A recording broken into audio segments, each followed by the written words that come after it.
ረፈደ ከመሸብኝ መጣው ደጃፍ ላይ ቆምኩኝ እንዳልገባ ፈራው። በደሌን ሳትመዝን ግቢ ብትለኝ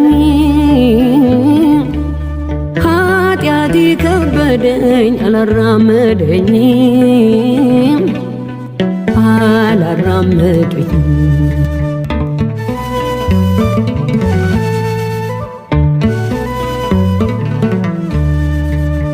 የሰው ዕድሜው እኮ አጭር ነው ጥቂት ነው።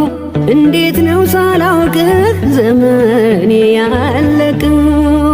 ጉብዝናዬን ዓለም ስቃ ተጫውታበት እንዴት ብዬ ልርገጥ ደጅህን በድፍረት ፈራ